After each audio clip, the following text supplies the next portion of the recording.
The mockery begins. The massive trade station, Nexus 7, hung in the void between star systems like a metallic flower blooming in space. Its 7 arms stretched out from a central hub, each one designed to accommodate different alien species and their unique requirements. Ships from across the galaxy docked here daily, bringing exotic goods, rare materials, and endless opportunities for profit. Captain Elena Rodriguez stood at the viewport of her ship, watching the controlled chaos of interstellar commerce unfold before her. Cargo haulers the size of city blocks moved slowly between docking arms, while sleek passenger liners darted past them like silver fish. The sight never failed to amaze her, even after 3 years of secret observations from the shadows of space. Her ship, the Wanderer, looked nothing like the magnificent vessels surrounding it. Where other ships gleamed with polished hulls and elegant curves, the Wanderer appeared to be held together with spare parts and hope. Rust stains marked its grey hull, and several panels seemed to have been replaced with whatever materials were available. To any observer, it looked like the kind of ship that desperate traders used when they couldn't afford anything better, which was exactly the impression Elena wanted to give. Lieutenant Commander James Chen approached from the engineering section, his expression carefully neutral. Like the rest of the crew, he had trained for years to play his role perfectly. His uniform was slightly wrinkled, and he carried a datapad that looked several generations behind current technology. "Captain, we're receiving clearance to dock at Arm 6, he reported. The Korthok representative specifically requested we be placed in the cargo section rather than the diplomatic bays. Elena smiled slightly. Of course they did. They want to make sure we understand our place in the galactic hierarchy. Through the communication system, a harsh voice spoke in heavily accented standard galactic. Human vessel Wanderer, this is Nexus Control. You are cleared for docking at Cargo Bay 47. Please maintain minimum velocity and avoid interference with commercial traffic. The tone was dismissive, treating them like an annoyance rather than legitimate traders. Elena had heard that same tone, directed at dozens of other species over the years. It was the sound of established powers looking down on newcomers. Acknowledged, Nexus Control, Elena responded with perfect politeness. Thank you for accommodating us. As the Wanderer slowly approached its assigned docking bay, other ships moved away to give them plenty of space. Not out of courtesy, but because they clearly didn't trust the human vessel's structural integrity. Elena could see alien crew members through their viewports, some pointing and laughing at the primitive human ship. The docking process took longer than usual as Nexus Control repeatedly questioned their systems and certifications. Each delay was accompanied by barely concealed impatience from the traffic controllers, as if they were doing humanity a great favor by allowing them into civilized space at all. Finally, the Wanderer settled into its assigned bay with a gentle thud that resonated through the ship's hull. Elena gathered her diplomatic materials and prepared to meet the galaxy's most powerful trading civilizations. Her team consisted of just 3 people: herself, Commander Chen, and Dr. Sarah Park, the xenobiologist and cultural specialist. The airlock cycled open with a hiss of equalizing pressure, and they stepped into Nexus 7's main commercial district. The sheer scale of the place was overwhelming. The ceiling stretched up into misty darkness, supported by massive columns that could have housed entire cities. Holographic advertisements in dozens of languages floated through the air, advertising everything from exotic spices to planet-cracking mining equipment. Alien species moved through the crowds like living rainbows. The 6-armed Velkani merchants gestured rapidly as they negotiated deals, their voices creating musical harmonies.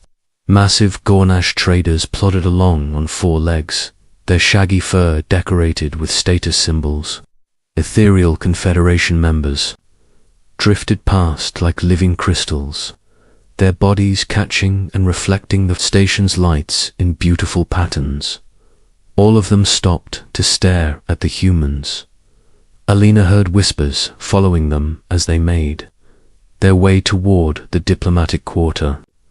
The universal translator picked up fragments of conversation in various languages, most of it unflattering.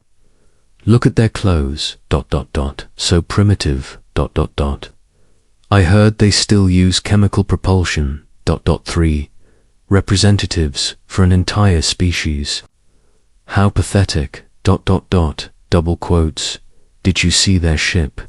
It's barely holding together, Commander Chen leaned close to Alina as they walked. They're certainly not making any effort to hide their opinions.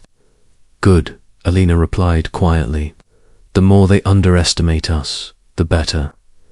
The diplomatic quarter was located in Nexus 7's central hub, where gravity was lighter and the architecture more formal. Here, representatives from major galactic powers maintained permanent offices for handling interstellar trade disputes and negotiations. The humans had requested a meeting with the Big Four, the Korthok Empire, the Velkani Trade Consortium, the Ethereal Confederation, and the Gornash Republic. Together, these four civilizations controlled most of the galaxy's major trade routes. The meeting room was impressive in a way designed to intimidate visitors. The ceiling was transparent, offering a view of space and the constant traffic around the station. The conference table was carved from a single piece of crystallized stardust, its surface reflecting colors that didn't have names in human language. Each chair was designed for a different species, emphasizing the diversity and power of the galactic community. Commander Dexvolta of the Korthak Empire arrived first. He was typical of his reptilian species, tall, lean, and covered in scales that shifted color based on his emotional state. Currently, they showed the deep green of barely contained disdain. His uniform was immaculate, decorated with ribbons and medals that proclaimed his importance to anyone who cared to look. So, he said in standard galactic, his forked tongue flicking out to taste the air, these are the humans we have heard so much about. His scales shifted toward yellow, indicating amusement. You are smaller than I expected. High Merchant Zarathol of the Velkani arrived next, her 6 arms moving in complex patterns that served as both greeting and status display. Her species communicated as much through gesture as through words, and every movement carried meaning. She wore traditional Velkani trade robes, but Alina could see the subtle technology woven into the fabric: personal shields, communication devices, and sensors that could analyze anything she touched. Greetings, human representatives, Zarathol said, her voice carrying the musical quality of her species. We are curious to see what you believe you can offer established galactic civilization. The third to arrive was Admiral Kes Nordwin of the Ethereal Confederation. Her crystalline body caught the room's light and split it into dancing rainbows across the walls. She moved with the fluid grace of her people, seeming to float rather than walk. When she spoke, her voice resonated like wind chimes in a gentle breeze. Humanity seeks entry into galactic commerce, she observed, an ambitious goal for such a young species. Finally, Merchant General Brock Ironmane of the Gornash Republic entered the room. He was massive even by the standards of his species, standing nearly 3 meters tall on 4 powerful legs. His shaggy brown fur was streaked with silver, and his intelligent eyes were almost hidden beneath heavy brows. When he spoke, his voice rumbled like distant thunder. I have reviewed your preliminary proposals, he said without preamble. They are ... interesting. Alina took her seat at the table, flanked by her two companions. Across from them sat representatives of civilizations that commanded thousands of worlds, controlled trade routes spanning entire galactic arms, and possessed technology that could reshape reality itself. The contrast was intentionally dramatic. Honored representatives, Alina began. Earth extends its gratitude for this opportunity to present our proposals for expanded trade relations. Commander Voltaires' scales shifted to bright yellow, a sign of open amusement among his people. Earth seeks expanded trade relations. You understand, of course, that your species has been in space for less than a century. Most of our civilizations were exploring the galaxy when your people were still discovering fire. We understand our position as newcomers, Alina replied diplomatically. That's precisely why we're here, seeking guidance and partnership from established powers. High Merchant Zarathal's 6 arms moved in patterns that Alina recognized as barely concealed laughter. Partnership suggests equality, human. What could your species possibly offer that we cannot produce ourselves with greater efficiency? Alina activated her presentation device, a deliberately outdated model that drew more amused looks from the aliens. We believe human innovation and adaptability could bring fresh perspectives to existing challenges. The holographic display showed images of human agricultural techniques, manufacturing processes, and technological developments. To alien eyes, they looked primitive and inefficient compared to established galactic standards. Admiral Nordwin's crystalline body flickered with colors that indicated polite skepticism. Your farming methods are ... quaint. But we have been synthesizing food at the molecular level for millennia. Your manufacturing relies on crude assembly lines when we can shape matter at the atomic level. Admiral Nordwin accessed more of the station's sensor networks, her crystalline body now pulsing with rapid, anxious colors. The energy patterns are becoming more complex. It's not just harmonic resonance. There are subspace fluctuations, quantum, field manipulations, and something else, ... Something I don't recognize. Elena's communicator crackled to life again. Captain, we're receiving multiple scanning attempts from station security and several docked vessels. Should we maintain passive countermeasures? Please do, Commander Chen. We don't want to accidentally damage anyone's equipment. High Merchant Zarathal's arms had stopped their graceful movements and now hung stiffly at her sides. In her species, this was a sign of complete shock. Passive countermeasures. Your ship is actively defending itself against our most advanced sensors. Well, Alina said thoughtfully, it would be rude to let people scan us without permission. But don't worry, we're not harming their equipment, just ... redirecting their efforts. Merchant General Ironmane had been accessing his people's military databases, searching for any reference to technology that could produce the effects they were witnessing. His massive frame trembled slightly as the search results came back empty. There are no records of any species possessing this level of sensor stealth combined with harmonic field generation, he said, his voice carrying the weight of dawning realization. What are you? Alina smiled, and for the first time since the meeting began, it wasn't the humble smile of a supplicant seeking favors. It was the confident smile of someone who had been playing a very complex game and was finally ready to reveal their hand. We're human, she said simply. But perhaps we should clarify what that means. She activated her communicator again. Commander Chen, please initiate Phase 2 of our cultural exchange demonstration. Acknowledged, Captain. Beginning phase 2 now. The harmonic vibration changed, becoming more complex and musical. What had been a simple thrumming note evolved into something that resembled a symphony played on instruments that didn't exist. Throughout Nexus 7, beings stopped what they were doing to listen to the impossible music resonating through the station's structure. But the music wasn't just beautiful. It was functional. Admiral Nordwin's crystalline form began to resonate in harmony with the sound, and suddenly she could perceive details about the station's structure that her species, most advanced sensors, had never detected. She could see stress fractures that were too small to measure, material fatigue that wouldn't be visible for decades, and design flaws that had never been discovered. The harmonics are acting as a diagnostic system, she whispered in amazement. They're revealing structural information about the entire station.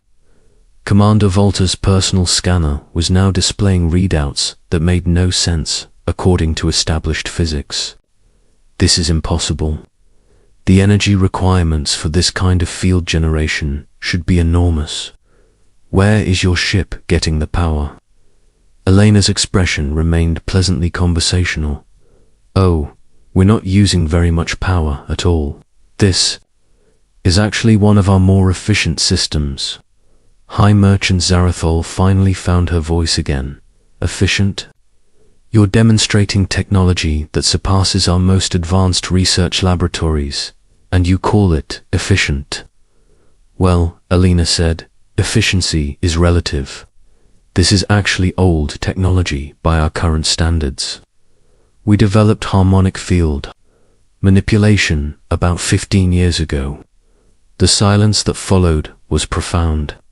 Even the station's background noise seemed muted in comparison to the revelation that humans had been casually using technology that the galaxy's most advanced civilizations couldn't duplicate. Merchant General Ironmane was the first to speak. 15 years ago. But your ship, your equipment, everything we've observed about your civilization suggests primitive technological development.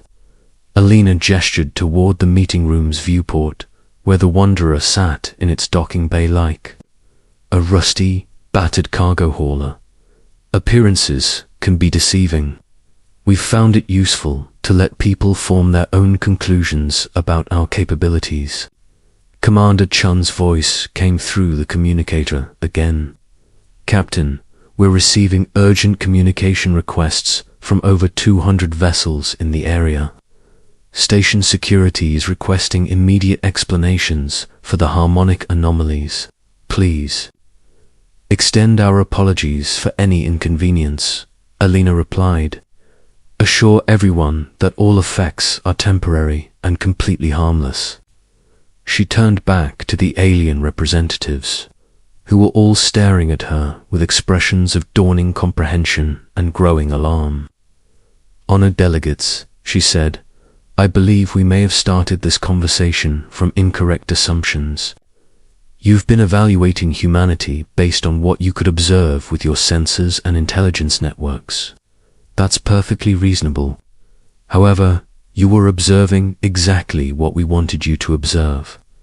Admiral Nordwin's crystalline body had stopped flickering and was now glowing with a steady, intense light that indicated maximum analytical processing. You've been deliberately concealing your true technological level. For how long? Since we achieved faster-than-light travel, Elena admitted. About 80 years ago, we realized that announcing our presence to established galactic civilizations might not be the wisest approach. So we decided to observe and learn before making formal contact. The implications hit the alien representatives like physical blows. If humanity had been secretly observing galactic civilization for 80 years, they knew everything.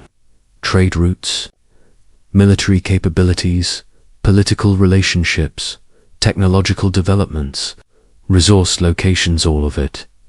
Commander Volta's scales had shifted to black. a color his species displayed only in the face of existential threats. You've been spying on us for 8 decades, studying our weaknesses, learning our secrets, preparing for what? For this conversation, Alina said simply. We wanted to understand galactic civilization before we joined it. We wanted to know what kind of neighbors we would be dealing with. High Merchant Zarathol's arms began moving again, but now in patterns that indicated rapid calculation rather than amusement. The implications are staggering. If your observational capabilities match your demonstrated technology, you know more about our civilizations than we know about each other. Knowledge is valuable, Alina agreed. But we didn't gather it for conquest or exploitation. We gathered it to ensure peaceful coexistence. Merchant General Ironmane accessed his military protocols, his massive frame tensing as he prepared for potential combat. Peaceful coexistence. You deceived us, manipulated us, and violated our sovereignty with unauthorized surveillance. Elena's expression became more serious, though not hostile. We observed public activities in open space. We never infiltrated your worlds or accessed classified information. Think of it as ... extensive background research before a business meeting. Background research. Commander Voltaires' voice carried dangerous undertones. You made us look like fools. We dismissed you as primitives, while you possessed technology that makes our most advanced systems look crude. That was never our intention. Alina said, her diplomatic training evident in her calm response to their anger. We came here hoping for mutual respect and beneficial relationships. The technology demonstration was only necessary because you seemed determined to judge us by appearances rather than capabilities. Admiral Nordwin had been analyzing the harmonic frequencies with increasing fascination. Your technology doesn't just surpass ours, it operates on completely different principles. This isn't evolutionary advancement, this is revolutionary innovation. Alina nodded. Human development followed a different path than most galactic civilizations. We learned to innovate out of necessity rather than comfort. The harmonic resonance began to fade, returning to the subtle vibration they had first noticed. Throughout Nexus 7, normal operations resumed as the mysterious effects dissipated, but the alien representatives knew that nothing would ever be quite the same again. So, High Merchant, Zarathol said, her musical voice carrying new notes of respect and wariness. What happens now? You've revealed your deception and demonstrated your superiority. What are your real demands? Alina looked around the table at the 4 representatives, each one now seeing humanity in an entirely different light. The dismissive arrogance was gone, replaced by calculating assessment and growing respect. Our demands remain exactly the same as they were an hour ago, she said. We want recognition as equals in galactic civilization. We want fair access to trade routes and technology exchange programs. We want the right to exist and expand without having to hide our true nature. Commander Voltar's scales had shifted to deep blue, indicating careful thought. And if we refuse, if we decide that humanity is too dangerous to be allowed full participation in galactic affairs. Elena's expression didn't change, but something in her eyes did. For just a moment, the alien representatives glimpsed the steel beneath the diplomatic courtesy. That would be unfortunate, she said quietly. We much prefer cooperation to conflict. But we will not be caged or controlled because others find our existence inconvenient. The message was clear without being explicitly threatening. Humanity had demonstrated advanced technology while concealed as primitives. They had observed galactic civilization for decades without being detected. They had capabilities that the galaxy's most powerful civilizations couldn't match or counter, and they preferred peace. But they were prepared for alternatives. Merchant General Ironmane was the first to break the tense silence. What guarantees can you offer that humanity will use its capabilities responsibly? Alina smiled again, and this time it carried warmth along with confidence. The same guarantee every species offers, honored merchant. Our word, our actions, and our commitment to mutual prosperity. Admiral Nordwin's crystalline body began to pulse with colors that indicated deep consideration. We will need time to discuss these revelations with our respective governments. Of course, Alina agreed. Diplomatic decisions shouldn't be rushed. We're prepared to remain at Nexus 7 as long as necessary for proper deliberations. Hi. Merchant Zarathal's arms moved in patterns that Alina now recognized as signals of respect rather than condescension. The galaxy will be very different now that humanity's true nature is known. Different doesn't have to mean worse, Alina said hopefully. Diversity of capability can lead to benefits for everyone. Commander Voltaires' scales had settled into neutral gray, indicating acceptance of new realities. One question remains, human. Why reveal yourselves now? You could have continued your deception indefinitely. Alina looked out the viewport at the vast expanse of space beyond the station, filled with ships from dozens of civilizations, all going about their business under the assumption that they understood the galaxy they lived in. Because hiding forever isn't living, she said simply. Humanity didn't reach for the stars just to skulk in the shadows. We want to be part of something larger than ourselves. We want to contribute to galactic civilization, not just observe it. The four representatives exchanged glances that carried volumes of unspoken communication. The balance of power in the galaxy had shifted dramatically in the space of a single afternoon.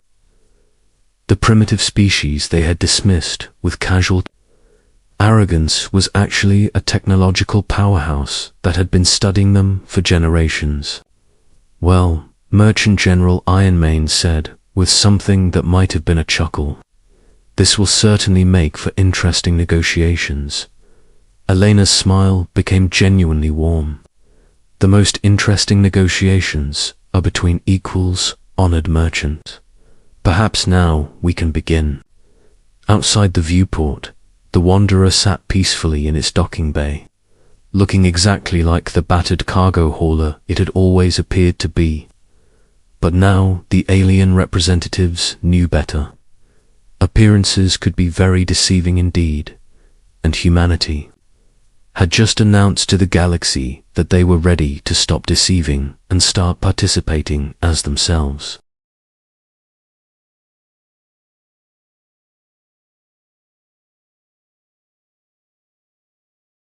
The ancient debris field shouldn't have existed. Chief archaeologist Nira Vedrak stretched her forearms, mandibles clicking in frustration as she studied the holographic reconstruction floating before her.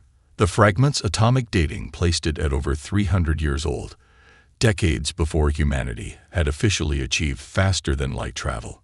Yet here it was, unmistakably human in design, discovered in the remnants of the Battle of Proxima Centauri, a conflict that predated Earth's official first contact with the Galactic Council by nearly a century.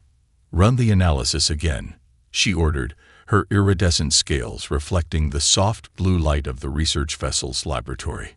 The ship's AI complied silently, quantum scanners probing the twisted piece of metal that had appended 6 months of careful excavation work. Her research partner, Dr. Kakal, a towering meridian whose crystalline form sparkled under the lab lights, approached with another fragment. "You should see this, Nira." His resonant voice carried an unusual edge of excitement. "The quantum signature. It's unlike anything in our database." Nira took the fragment, her specialized archaeologists' sensors extending from her exoskeleton to analyze the material. The readings made no sense. The metal appeared to exist in a state of quantum uncertainty, as if it had never fully committed to a single timeline. "Impossible," she whispered, but the evidence refused to change. This technology, the humans couldn't have had this. Not 300 years ago. The Council's records show they were barely achieving orbital flight. The Council's records, Kettle's crystalline form, pulsed with amusement, have been wrong before. Before Nira could respond, the ship's AI interrupted. "Chief Vederax, I've completed the reconstruction of the debris field's dispersal pattern. You may want to see this." The holographic display expanded, filling the laboratory with a three-dimensional map of the ancient battlefield. Hundreds of fragments, each carefully catalogued over months of painstaking work, began to align themselves according to their original trajectories. "That's not a debris field from a destroyed ship," Kettle observed, his crystalline body dimming slightly in shock. "Those are weapon impacts." "But there's no target," Nira finished. "The shots hit nothing. Or rather, she manipulated the hologram, focusing on the strange quantum signatures they detected. They hit something that wasn't entirely there." The implication sent a shiver through her scales. The Battle of Proxima Centauri was famous in archaeological circles, the mysterious defeat of the Drachnid expansion fleet that had prevented them from reaching Earth. Historical records claimed the Drachnids had retreated after encountering unexpected stellar phenomena. But this, "We need to expand the search grid," Nira decided. "If we're right about this, we're not just looking at an ancient battle site. We're looking at evidence of a cover-up that spans centuries."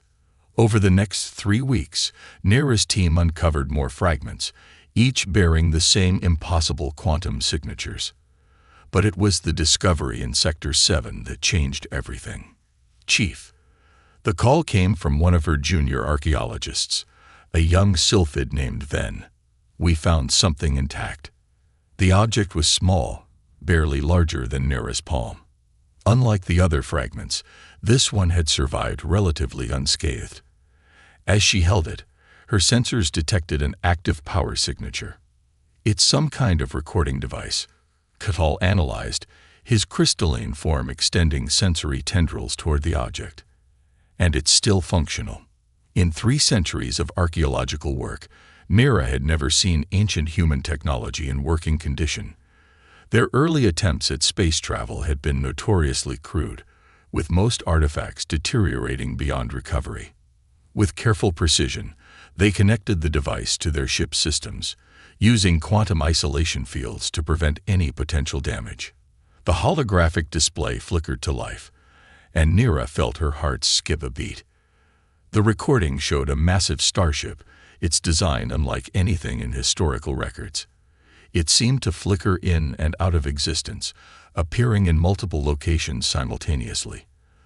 The Drachnid weapons fired repeatedly, but they couldn't lock onto something that refused to exist in a single point in spacetime.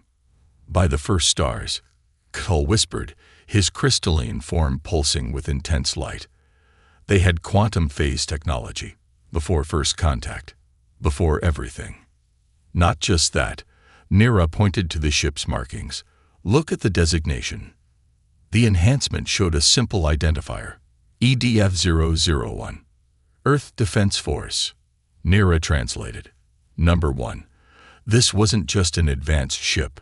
This was their first. The recording continued, showing more ships appearing, or rather, revealing themselves. The Drachnid fleet, one of the most powerful forces in that era of space, turned and fled. "The history books say the Drachnids retreated because of stellar anomalies," Kettle mused. "I suppose, technically, they weren't lying." Nira stared at the footage, her archaeological training warring with the implications of their discovery. "This changes everything we thought we knew about human technological development. But why hide it? Why maintain the facade of being technological newcomers to the galactic stage?" The answer came from an unexpected source. As they studied the recording device further, they found an encrypted message buried deep in its quantum matrix. When decoded, it contained only a few words. The best defense is the enemy's imagination. Of course, Mira's mandibles clicked in sudden understanding. If you show your full strength, enemies adapt, develop countermeasures. But if you hide it, every potential aggressor has to wonder. Catal finished. Has to question whether they're seeing everything, or if there's a ghost fleet watching from the quantum shadows. Naira looked at the artifact in her hands, then at the debris field beyond their ship's viewport. 300 years of carefully maintained secrets, of letting the galaxy believe humanity was just lucky or protected by natural phenomena. How many other battles had been prevented not by the presence of these ghost ships, but by the mere possibility of their existence? We need to decide, Catal said quietly, what to do with this information. Nira considered the implications. Publishing their findings would upend centuries of historical understanding, potentially destabilizing diplomatic relations throughout the galaxy. But burying the truth went against everything she believed as an archaeologist. Before she could respond, their ship's sensors detected a quantum disturbance. On the main viewport, space itself seemed to ripple, and for just a moment, Nira caught a glimpse of something that both was and wasn't there. A massive vessel, bearing the same markings as the ship in their ancient recording. When she looked again, it was gone. But the message was clear. Some secrets were kept not to deceive, but to preserve peace. And sometimes, the most powerful fleet was the one that existed in the realm of possibility, haunting the dreams of any who might consider aggression. Prepare for return to base, she ordered, securing the recording device, and mark this site for additional study. She paused, then added with a slight click of amusement, due to unusual stellar phenomena. Of course. Catal's crystalline form sparkled with understanding. After all, sometimes the best way to preserve peace was to let everyone wonder what lurked in the quantum shadows between the stars. Dr. Elena Santos stood before the massive quantum reactor, its pulsing core casting strange shadows across the underground facility. 300 meters beneath the Pacific Ocean, Hidden Horizon Base had been humanity's best-kept secret for the past decade. Now, it might become their last hope. Core containment at 98%, her AI assistant, AIA, reported. Quantum field stability exceeding expected parameters. Elena barely heard the report, her attention fixed on the deep space telemetry streaming across her augmented reality display. The objects approaching the outer solar system weren't natural, and they weren't friendly. First contact was coming, but not the way anyone had hoped. Dr. Santos, Director Chen's voice carried the weight of command as he entered the quantum lab. The Security Council has moved up our timeline. We need the quantum veil operational within 48 hours. Elena turned to face him, hiding her shock behind years of professional discipline. Sir, we've barely begun testing the field projectors. The mathematical models suggest. The models don't matter anymore. Chen gestured, and a classified feed appeared in their shared AR space. Long-range sensors have identified the approaching fleet. They're Drachnid warships, Doctor. At least 30 capital-class vessels. The name sent a chill through Elena. Everyone knew about the Drachnids from intercepted alien communications. They were one of the oldest spacefaring races, with a reputation for uplifting younger species through forced subjugation. Show me the latest test results, Chen demanded. Elena pulled up the data from their most recent quantum phasing experiment. The prototype vessel, little more than a shuttle, flickered in the recording as the quantum field enveloped it. For brief moments, it existed in multiple states simultaneously, becoming virtually impossible to track or target. We can maintain quantum uncertainty for 73 seconds, she explained. After that, the field collapses and needs 12 minutes to recharge. It's not ready for combat conditions. Chen studied the data, his expression unreadable. What about the breakthrough your team reported last week? The recursive quantum loop. Elena hesitated. That project was theoretical, barely beyond the mathematical modeling stage. The calculations suggest we could extend the field indefinitely, by feeding the quantum uncertainty back into itself. But the power requirements are now irrelevant. Chen finished. Whatever it takes, Doctor. We need a working prototype before those ships reach Mars. After Chen left, Alina gathered her core team. Dr. James Chen, no relation to the director, their quantum mechanics expert, and Dr. Sarah O'Neill, who had pioneered the recursive field mathematics, looked as exhausted as she felt. "They're really coming," Sarah whispered, staring at the sensor data. "All those years of preparing, hoping we were wrong."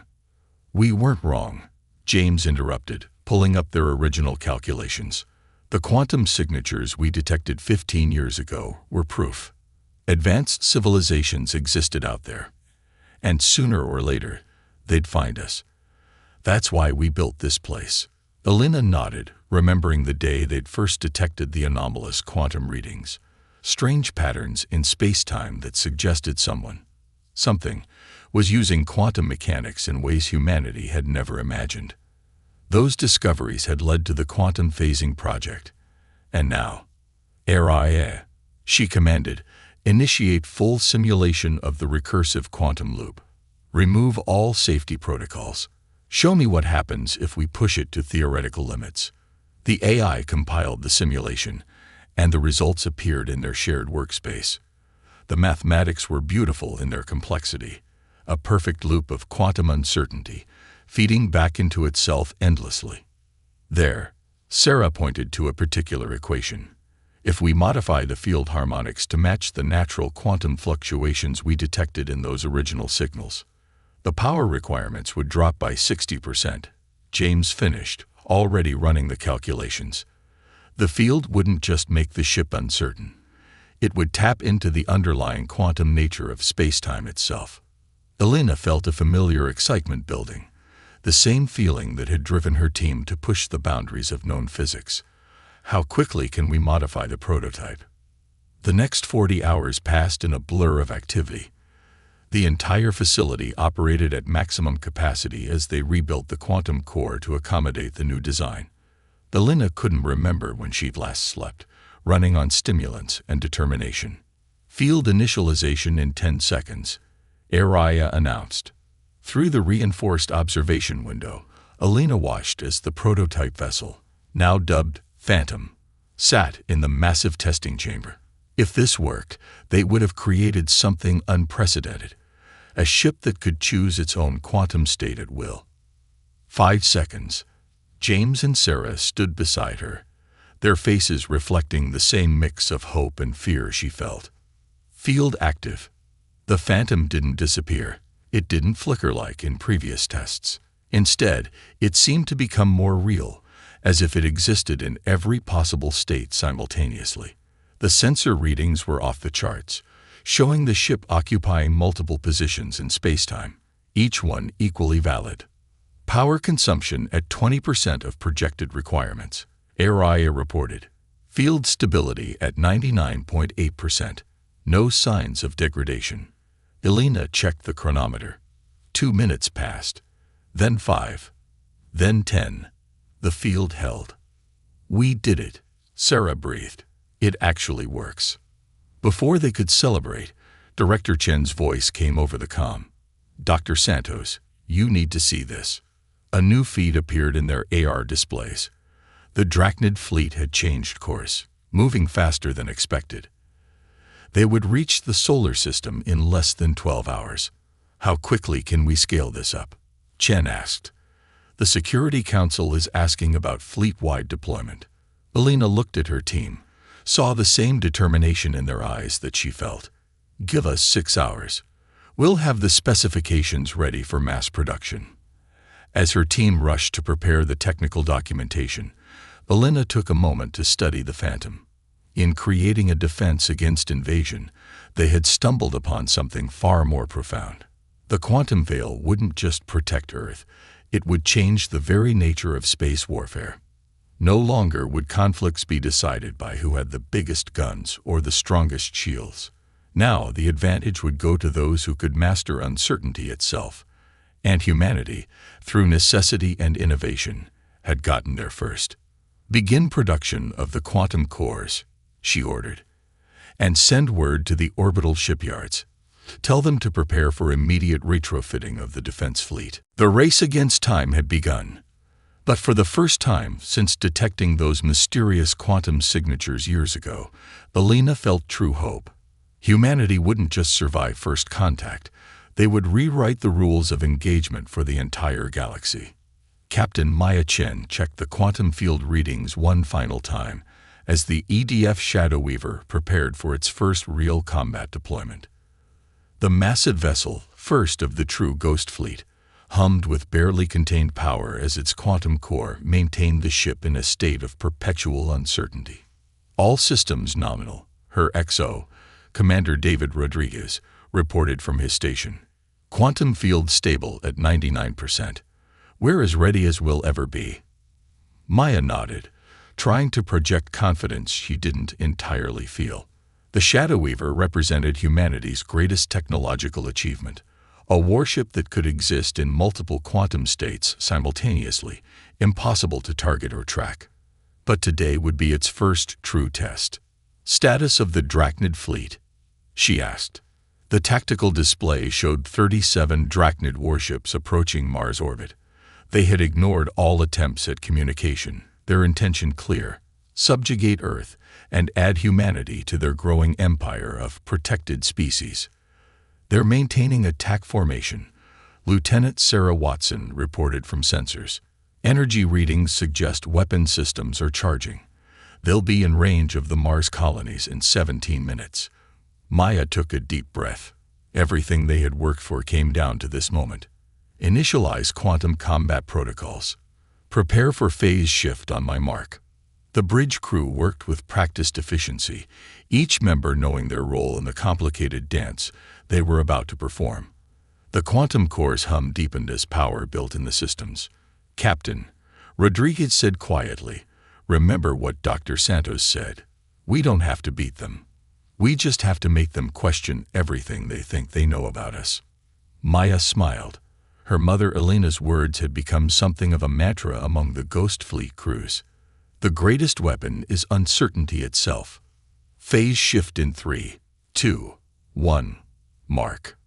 Reality twisted around the Shadow Weaver as the quantum field reached full power. Maya felt the strange sensation she'd never quite gotten used to. The feeling of existing everywhere and nowhere simultaneously. On the tactical display, her sensor signature split into dozens of possible positions, each equally real and equally false. "Ghost protocol active," Rodriguez confirmed. "We are quantum invisible." The Drachnid fleet continued their advance, unaware that Earth's defense consisted of more than the handful of conventional ships they could detect. The Shadow Weaver moved through space like a quantum ghost, its position impossible to pin down as it approached the alien armada. "Begin Operation Phantom Echo," Maya ordered. Across the solar system, other Ghost Fleet vessels activated their quantum fields. The Spectre, the Wraith, the Penumbra, each ship phasing into quantum uncertainty, creating a web of possibility around the invading force. "Ma'am," Watson called out, excitement in her voice. "We're detecting quantum echoes from the other ships. The harmonic resonance is exactly as Dr. Santos predicted." The quantum cores of each Ghost Fleet vessel resonated with each other, amplifying the field of uncertainty. To any conventional sensors, it would appear as if space itself was becoming unstable around the Drachnid fleet. "They're detecting something," Rodriguez reported, watching the alien ship's reactions. "Their formation is tightening. Energy readings suggest they're boosting their shields." Maya allowed herself a small smile. "Deploy quantum probes. Let's give them something to think about." The probes, tiny devices that could maintain their own quantum fields, launched from the Shadow Weaver's bays. As they approached the Drachnid ships, they began their programmed sequence of quantum shifts, appearing and disappearing at precise intervals. "Drachnid vessels are attempting to lock weapons," Watson announced. "No success. Their targeting systems can't resolve our quantum signature." The alien fleet's advance slowed as their sensors detected more and more anomalies. Space seemed to ripple around them as the Ghost Fleet's quantum fields interacted with natural spacetime. "They're launching fighters," Rodriguez observed, trying to get visual confirmation of what they're dealing with. "Perfect," Maya said. "Execute Phase 2. The Shadow Weaver's quantum field shifted to a new configuration, one that allowed it to partially materialize. For just a moment, the massive Earth vessel became visible to the Drachnid fighters, a sleek, dark shape that seemed to flicker in and out of existence. "Fighter squadrons are breaking formation," Watson reported. "Their comm channels are exploding with chatter." Translating now.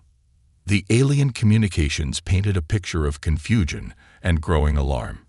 Reports of impossible ships, of weapons that couldn't lock on targets, of space itself seeming to reject their presence. "Drachnid capital ships are powering up their main drives," Rodriguez announced. "They're adjusting their heading. They're turning around." Maya watched as the alien fleet began a rapid withdrawal, their carefully planned invasion dissolving in the face of something they couldn't understand or fight. No shots fired, no direct confrontation, just the power of uncertainty doing its work. "Send the message," she ordered. A simple transmission, broadcast on all frequencies in the Drachnid language. "The solar system is protected. Further incursions will be met with less restraint." As the alien ships accelerated away from Earth, Maya thought about what this moment meant.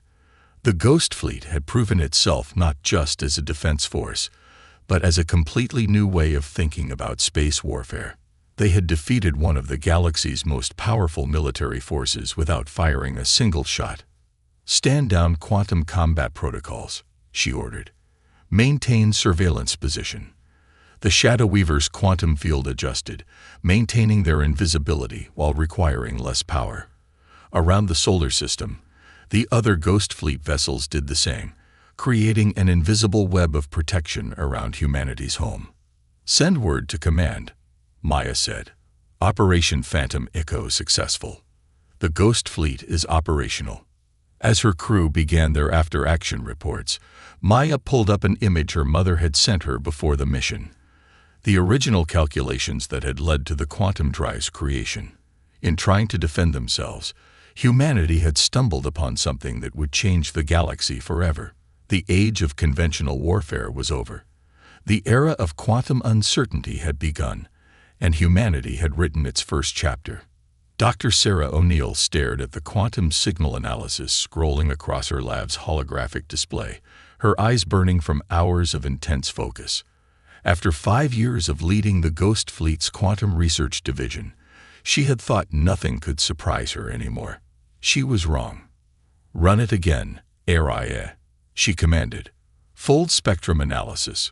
Correlate with all historical readings." The AI compiled the data, and the pattern emerged once more, unmistakable and impossible to ignore. The quantum signatures they detected during the Shadow Weaver's last patrol weren't random anomalies. They were messages. "Dr. O'Neill," HFY's calm voice interrupted her thoughts. "Director Santos is requesting your presence in the quantum core chamber." Sarah gathered her data and hurried through Hidden Horizon Base's underground corridors. Elena Santos, now director of the Ghost Fleet Research Division, waited by the massive quantum core that powered their research facility. "You found something," Elena said. It wasn't a question. Sarah projected her findings into the shared holographic space. "Look at these patterns, the quantum fluctuations we detected near the Carina Nebula. They're not natural phenomena. They're encoded information, using quantum states as a carrier signal." Elena studied the data, her expression growing more serious. "Like the signals we detected 15 years ago. The ones that led to the quantum drive's development. Similar, but more complex." Sarah manipulated the hologram, highlighting specific patterns. "These aren't just random quantum echoes. They're organized, structured. Someone, or something, is using quantum spacetime itself as a communication medium." "Have you decoded any of it?" Sarah nodded, pulling up her preliminary analysis. "Parts of it. The mathematics are elegant, Whoever created this system understood quantum mechanics on a level we're only beginning to grasp. But the content? She hesitated.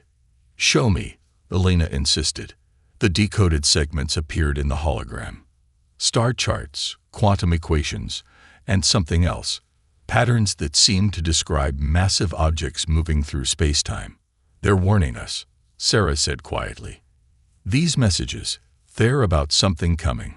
Something that makes our quantum drive look like primitive technology. Before Elena could respond, an alert sounded throughout the facility. Captain Maya Chen's holographic form materialized in their workspace, her expression urgent. Mother, Dr. O'Neill, you need to see this. The Shadow Weaver just detected multiple quantum disturbances at the edge of the solar system. They're unlike anything we've encountered before. The tactical display showed dozens of quantum signatures, each one more powerful than anything the Ghost Fleet could generate. They moved with purpose, following paths that matched the patterns in the ancient messages. How long? Elena asked. I don't think so. Sarah highlighted specific patterns in the data. These messages, they're not from the architects. They're warnings about them. Someone has been trying to prepare younger races for their return. The facility's quantum core pulsed with unusual energy as more data poured in from the Ghost Fleet's sensors. The approaching objects had begun manipulating space-time around themselves, creating distortions that made conventional observation impossible. Look at this, Sarah pointed to new readings. The quantum distortions, they're identical to patterns we found in that debris field near Proxima Centauri, the one that supposedly predated our quantum technology. Elena's eyes widened with understanding. We didn't develop this technology first. We weren't even the first to use it in this part of space. Those ancient battles were fought with quantum technology far more advanced than ours, Sarah finished. And now something is coming that even those advanced civilizations feared. Emergency alerts flashed across their displays as the approaching objects accelerated, their quantum signatures growing stronger. The Ghost Fleet moved to intercept, but their quantum fields flickered uncertainly in the presence of the massive distortions. Whatever's coming, Sarah said, studying the ancient warnings, it's what the quantum messages have been preparing us for. All our work with the Ghost Fleet, our mastery of quantum uncertainty, it wasn't just about defending Earth. It was about preparing us for this moment.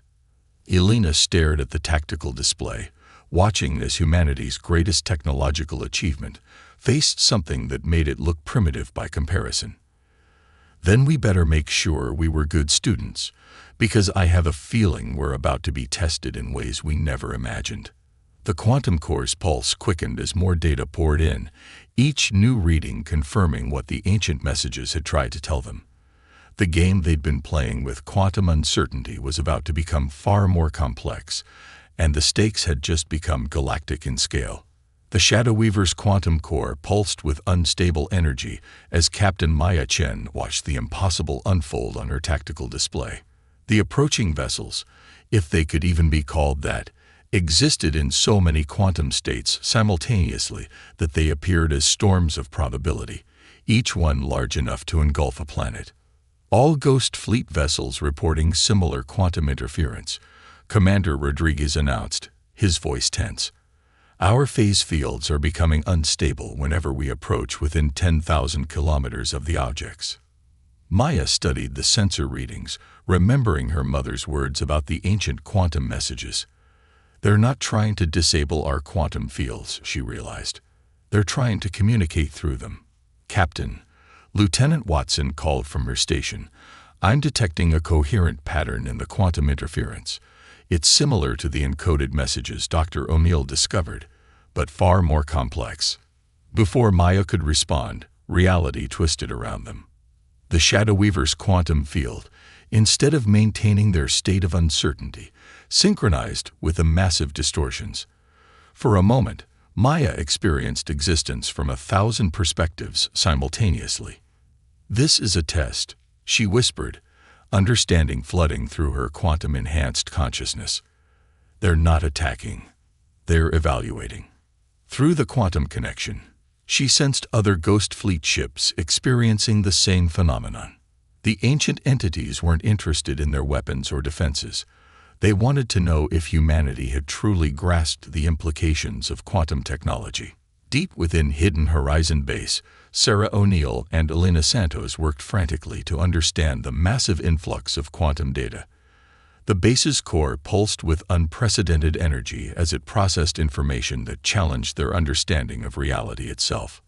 "It's not just communication," Sarah explained, her hands dancing through holographic equations. "They're showing us how to extend our quantum field technology. Look at these patterns. They are teaching us." Elena studied the incoming data with growing excitement. The ancient messages weren't just warnings. They were preparation for this moment. The quantum architects aren't returning to conquer. They're looking for successors. Throughout the solar system, the Ghost Fleet vessels began adapting their quantum fields to match the patterns being transmitted. Each ship became a node in a vast quantum network, connecting consciousness and technology in ways their creators had never imagined. "All ships, this is Captain Chen," Maya broadcast to the fleet. "Synchronize your quantum cores with these new patterns. Don't fight the interference. Learn from it." The massive quantum storms surrounding Earth pulsed with approval as humanity demonstrated their ability to adapt and understand. Through the quantum network, Maya glimpsed fragments of an ancient history, civilizations rising and falling across billions of years, each one tested for their worthiness to join a galaxy-spanning community of quantum-aware beings. In her lab, Sarah decoded more of the quantum transmissions, understanding flowing through her enhanced consciousness. "They seeded this technology throughout the galaxy," she explained to Elena. "Different races discovered it in different ways, but only those who used it wisely were contacted. The Ghost Fleet," Elena realized. "We never used it for conquest. We used it to prevent conflict, to protect without destroying. That's why they chose now to reveal themselves." The quantum storms began to coalesce, taking forms that human minds could better comprehend. Through the quantum network, they shared their true purpose. They were the guardians of a galaxy-spanning civilization that existed primarily in quantum space, where consciousness and technology merged into something greater than either. "They're offering us membership," Maya reported from the Shadow Weaver, her voice filled with awe. "Not just to humanity, but to any race that proves worthy. The Ghost Fleet wasn't just our defense, it was our audition." The quantum architects shared their vision through the network. A galaxy where advanced civilizations learn to exist in harmony, using their mastery of quantum mechanics not for warfare, but for exploration and growth. The Ghost Fleet's approach to quantum technology had demonstrated humanity's potential to join this greater community. Throughout the solar system, quantum cores adjusted to new frequencies as humanity's ships began to truly understand their technology's potential. The Ghost Fleet's ability to exist in quantum uncertainty had been just the beginning. The architects showed them glimpses of technologies that could reshape reality itself, but only for those who proved they would use such power wisely. "Captain," Rodriguez called out, "we're receiving quantum transmissions from everywhere. Other races who developed similar technology, who made the same choices we did. They're revealing themselves." Maya watched in amazement as quantum signatures appeared throughout the galaxy, each one representing a civilization that had passed the same test. The Ghost Fleet had never been alone in its vigilance. They had been part of a greater design, preparing humanity for this moment. In Hidden Horizon Base, Elena and Sarah worked to integrate the new quantum protocols into Earth's defense network. The architect's technology would transform human civilization, but the changes would come gradually, ensuring they maintained their wisdom along with their power. "We thought we were being clever," Elena mused, watching the quantum network expand. "Creating a fleet that could exist in quantum uncertainty, using the fear of the unknown as our defense. But we were following a path laid out ages ago, proving ourselves worthy of something greater." The quantum architect's final message resonated through the network. The age of separation was ending. Those civilizations that had proven themselves would join a community that existed across multiple planes of reality, working together to guide younger races toward the same understanding. Maya looked out at the quantum storms that had become gateways to a larger universe. The Ghost Fleet had succeeded beyond its creator's wildest dreams, not by winning battles, but by showing humanity's capacity for wisdom and restraint. "Send word to Earth," she ordered. "The Ghost Fleet has completed its original mission. Now we begin a new one, not as phantoms that haunt the darkness between stars, but as guides for those who might follow our path." As the quantum network stabilized, humanity stood on the brink of a new era. The Ghost Fleet would continue its vigilance, but now with a greater purpose: to show other races that the path to the stars led not through conquest, but through understanding. The quantum shadows had revealed their final secret. They had never been about hiding, but about preparing humanity for the moment when they would step into the light.